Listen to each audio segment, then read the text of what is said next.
Welcome to another episode of B2B Marketing Futures. Today we are discussing how AI is reshaping sales and marketing alignment, a topic that is becoming more urgent as go-to-market teams adopt more tools, generate more content, move faster than ever before. Sales and marketing alignment has always been difficult. Teams often struggle with different definitions of quality, different views of the customer, different priorities, and different ways of measuring success.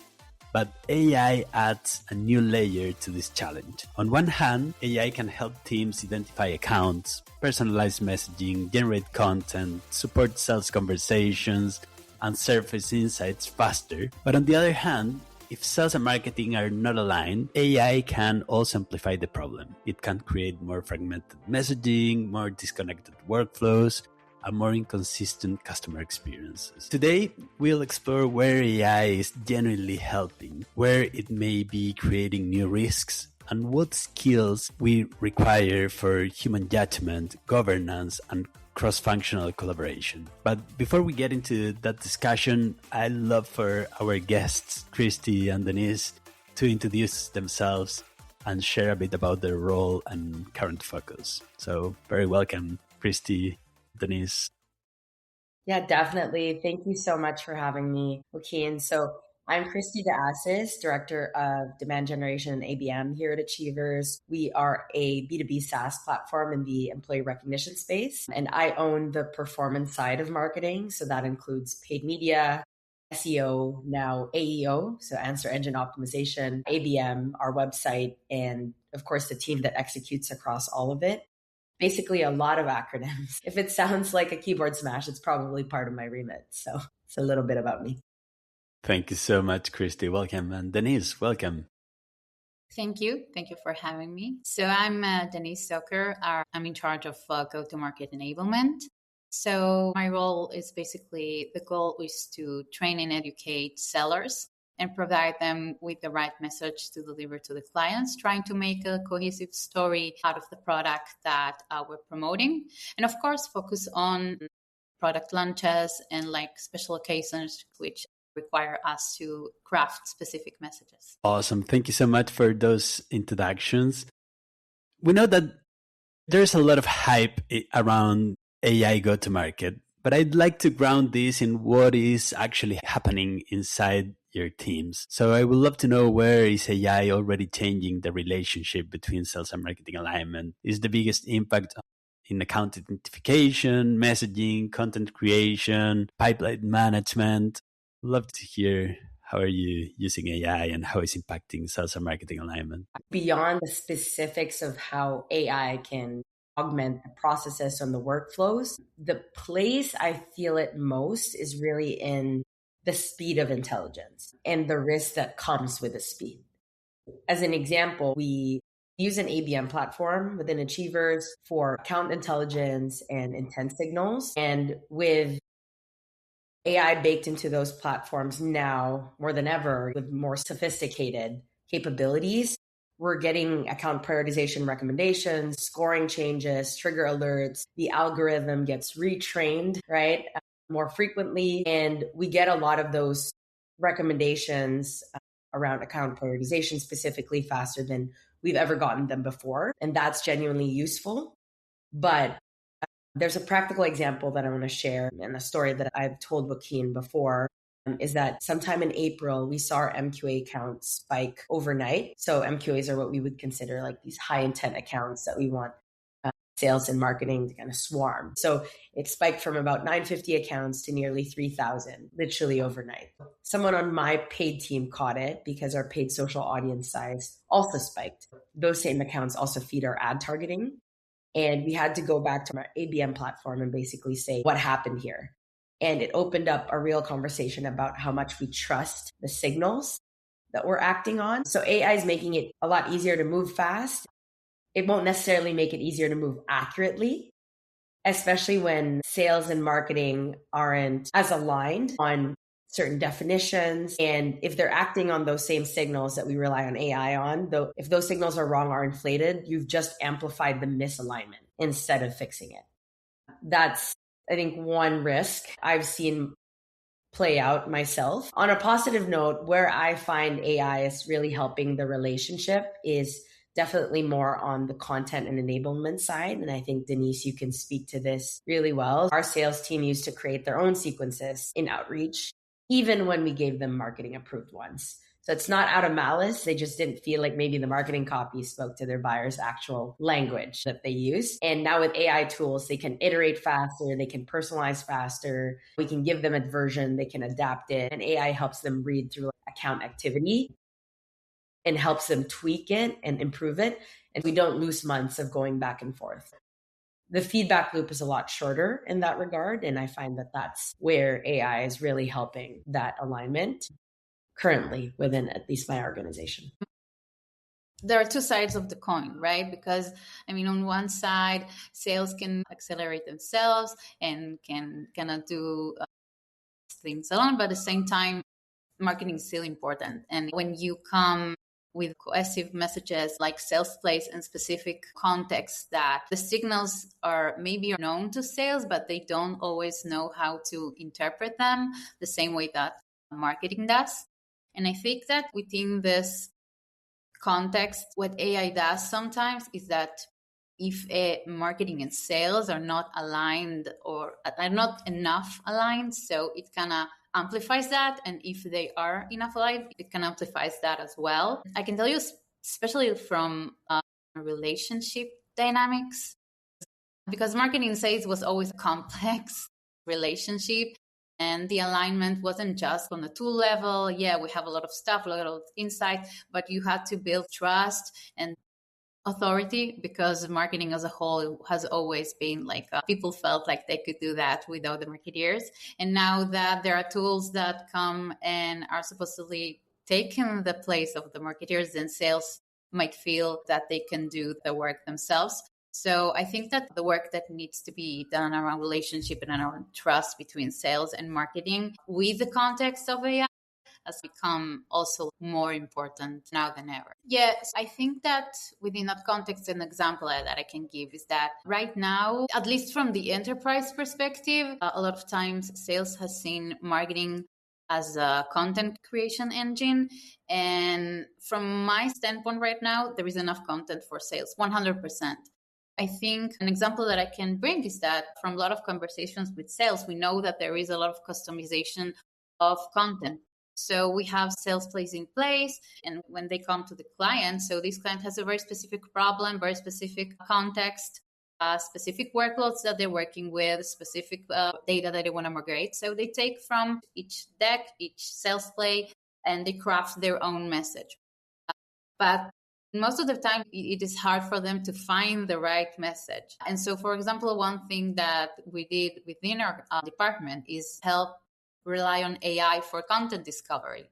And now they can find it's not just coming to us or going to knowledge bases and filtering through a lot of decks and a lot of content. They can type in, I have this case with this client and I have this problem. And AI can now bring up specific slides in which talk about the specific problem, and they can craft their own presentation, but while remaining consistent with how we want them to deliver the message to the client. And do you have specific tools for doing that? Are you doing that on Notebook LM?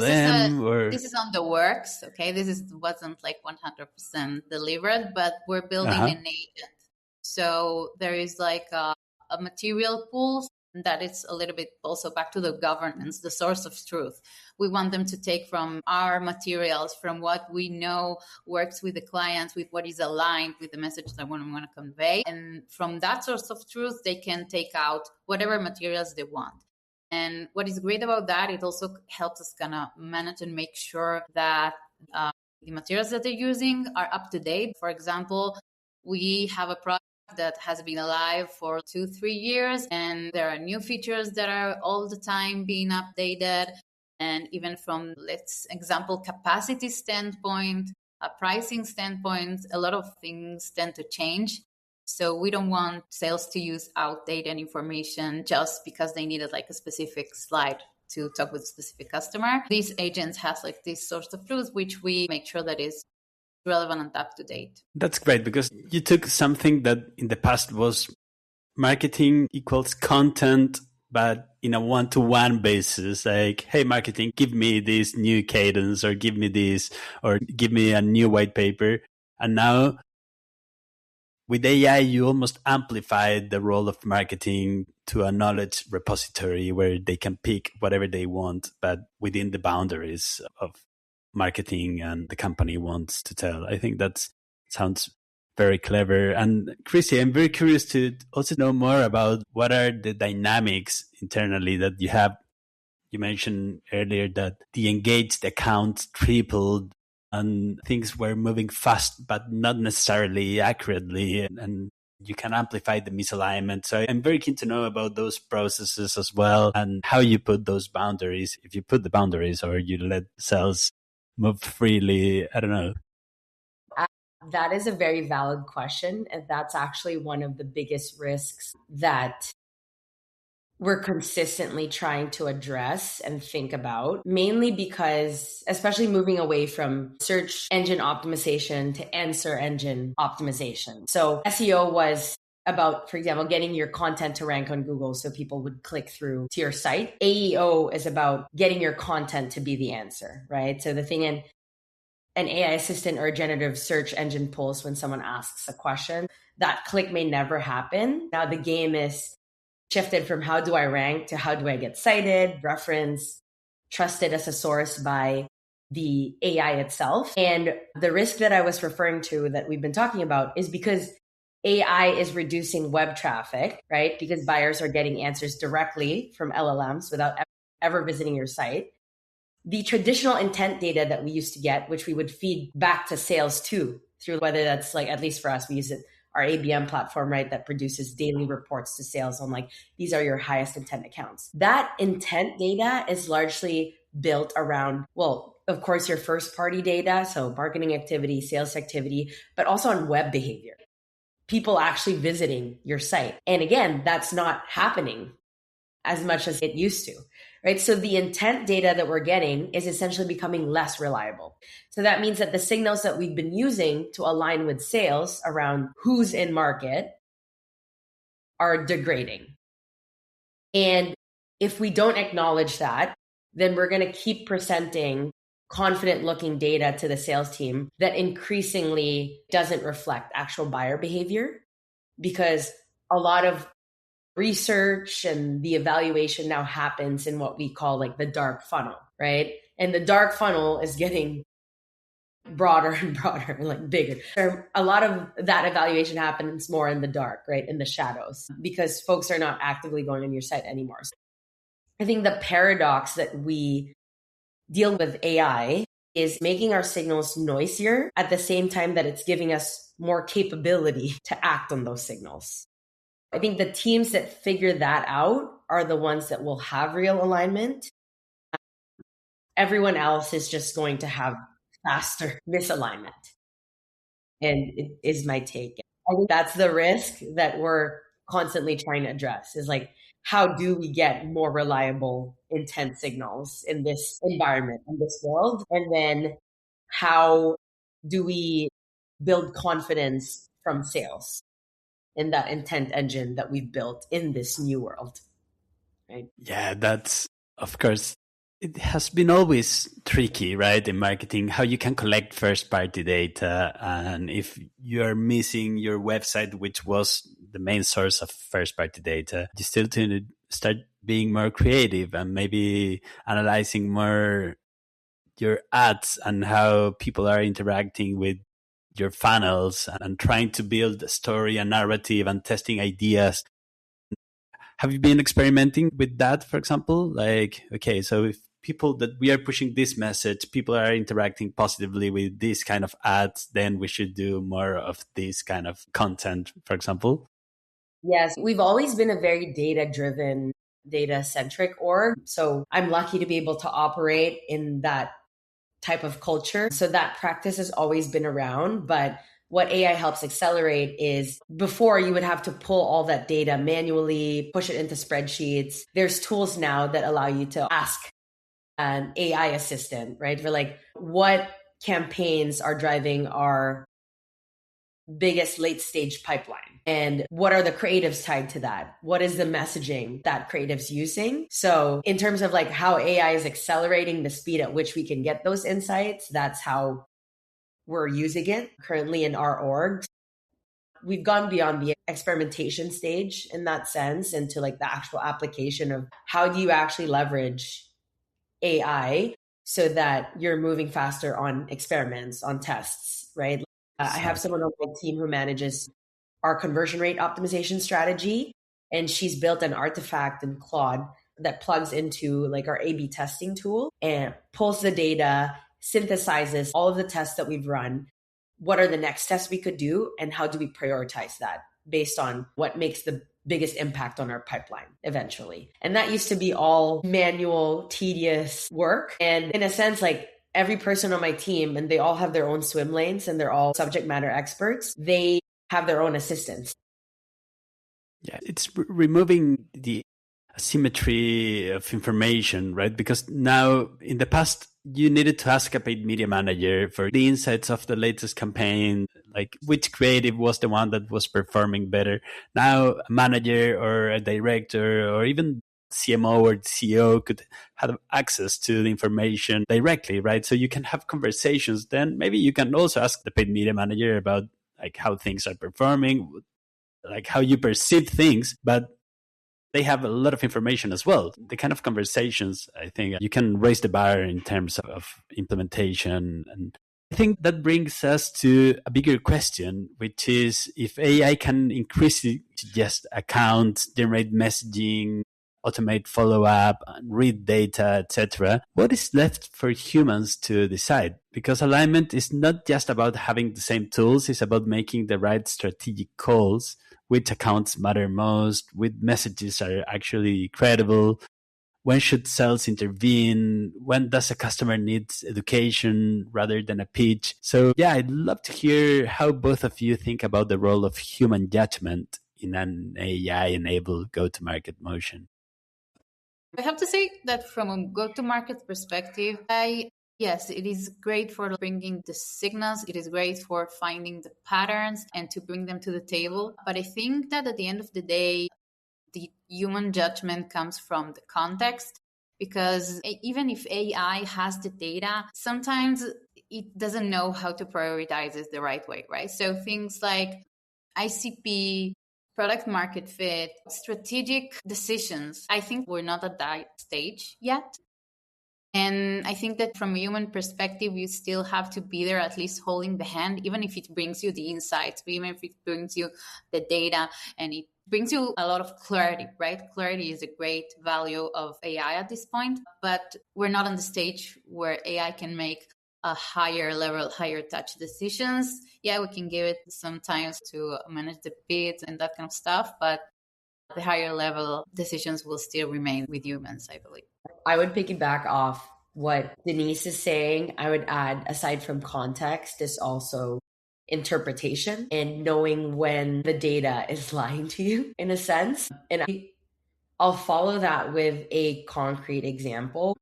So we have a standing meeting with SDRs and BDR leadership where we ask for qualitative feedback on lead quality, how is the MQLs and the MQAs that we're passing over. And we have a similar cadence with the AEs who own the ABM accounts that my ABM team works on.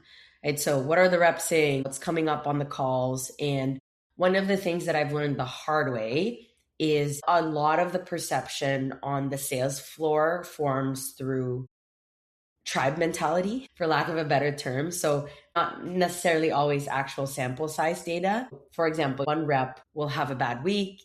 They mention it to a few others. They nod along, and suddenly the synthesized feedback that the sales leadership brings us, they're getting worse. We don't just take that feedback and spiral into a panic. We try not to. We hear it out and genuinely, and then we pull the data. And a few months ago, the feedback that came in is that we were seeing more what we consider internally as like below the line or like non-ICP titles coming through. We actually pulled the year-over-year breakdown. And yes, there was in fact an increase in absolute volume of titles that don't necessarily fit like our typical ICP, but there was also an increase in the absolute volume of folks that do, right? And proportionally, everything was the same. I think the composition hadn't actually changed. It was just the volume of both, right? Like the non-ICP and the ICP titles. So that conversation could have easily turned into like a 3-month marketing leads are garbage narrative, but instead it got resolved in one meeting because we have a standing meeting with our sales team where they're able to surface those types of concerns. AI system, in a sense, and this is where I'm going to tie it back to the question, is an AI system could quickly flag the volume change and surface that as a signal. What it can't do is understand the perception on the sales floor, and that perception doesn't actually match the composition data and what the volume is showing us.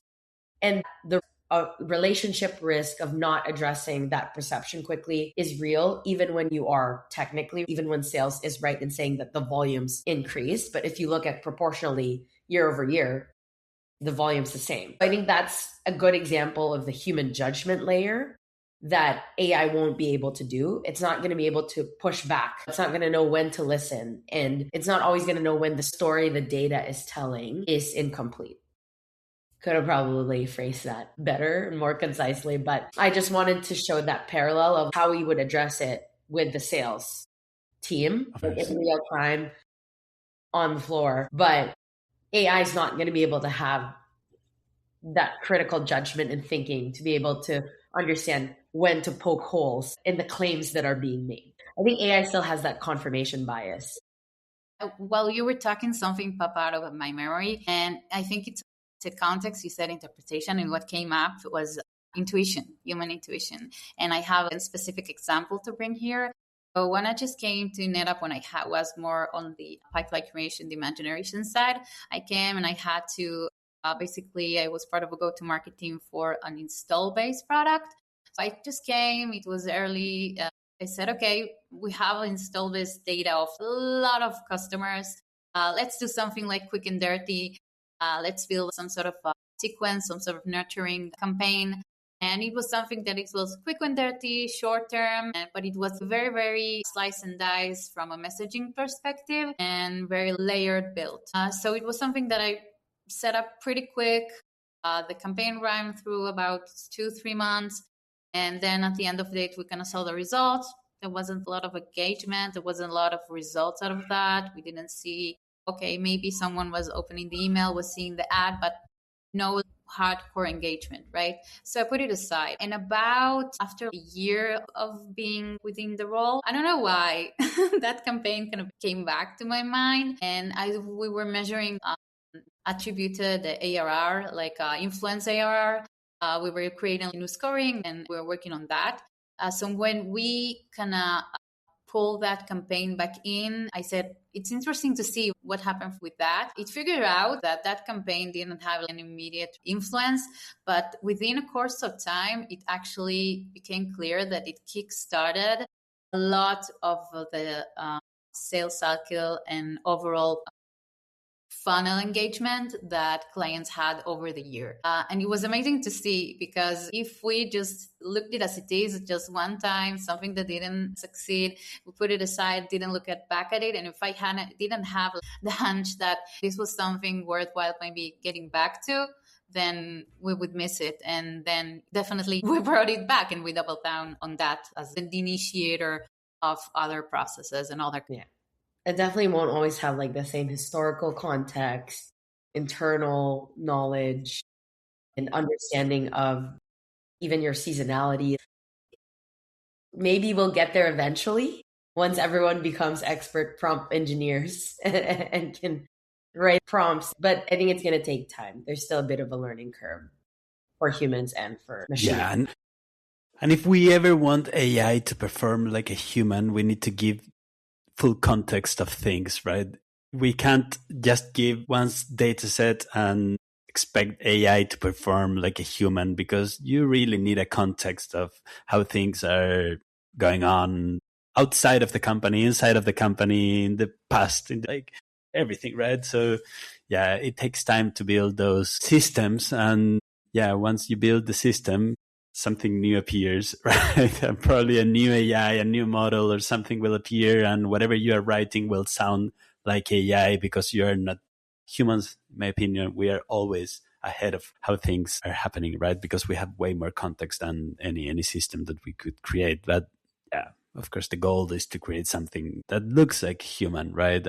But that's really, really hard. And in the past, I think alignment might have meant shared pipeline, agreed MQL definitions, common dashboards, or regular feedback calls between sales and marketing.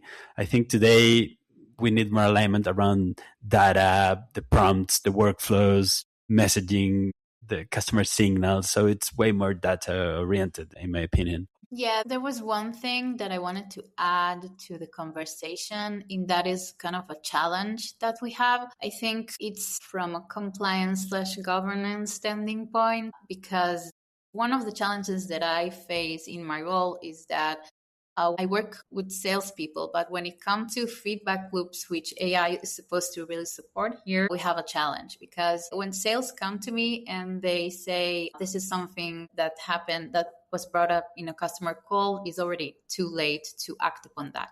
However, from an AI adoption perspective, those conversations are what's being sensitive client information.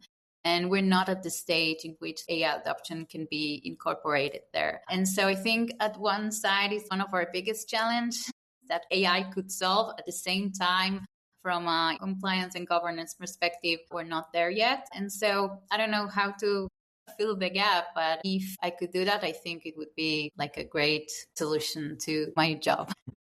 Okay, we've covered a lot today, like how AI is changing the relationship between sales and marketing, from account selection, messaging, enablement, governance.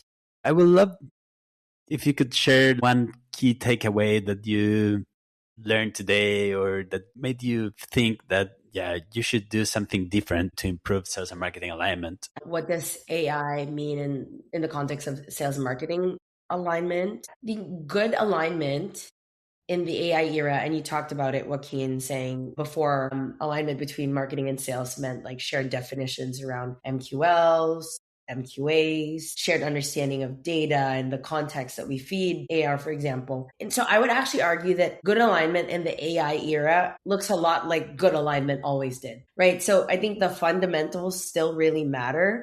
Having those shared definitions, for example, the context of ABM and even actually demand gen, like what does a qualified account look like, right? Having shared account lists between ABM and sales, having a recurring forum where sales can give feedback and input, where marketing and sales are looking at the same data and making decisions together, right? Not marketing presenting to sales, but both actually working together in unison. I think that's one of the main takeaways here is even with AI, it shouldn't change how we work together and the foundations that we build for that relationship. What I think AI does is it adds the ability to do what we've done at a pace and scale that may not have been possible before, right? For example, specifically with an ABM, we can now run account level personalization for 200 accounts with the same effort it may have used to take to do for 20, right? We can monitor intent signals across thousands of accounts and get alerted to meaningful changes within minutes, within hours, and not necessarily have to wait for individuals to surface it. But the ritual that I would put at the center of it all is still the human feedback loop. And there's three words that definitely stuck with me in this conversation. It's where does the human judgment matter? It's in context, interpretation. And I love what you said, Denise, about intuition. Like, so that context, interpretation, and intuition. And I have to say, as a marketer that has gone a little bit to the other side and has exposed to the complexity of enterprise sales and understanding that the sales organization is also very complex.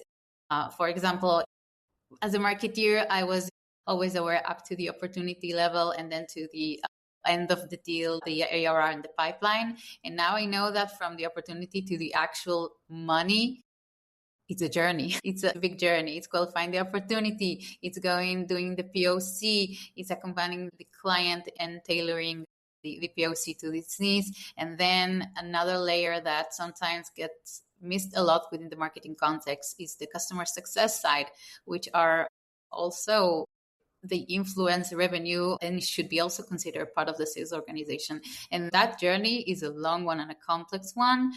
And understanding that as a marketeer, I think that if I would today to kind of go back and being in charge of bringing AR pipeline, it would be a lot easier for me to understand the sales organization and the context in which this funnel is being managed or led to. Yeah, 100%. I think in my case, what really stands out is that AI doesn't remove the need for alignment. It raises the bar for alignment. If teams can move faster, if you can create more content, if you can automate more workflows, you need even more clarity on who they are targeting, what they are saying, and how they define success. And well, I want to say thank you so much, Christy and Denise, for joining us today. It's been a pleasure having you on B2B Marketing Futures. Until next time, thank you so much.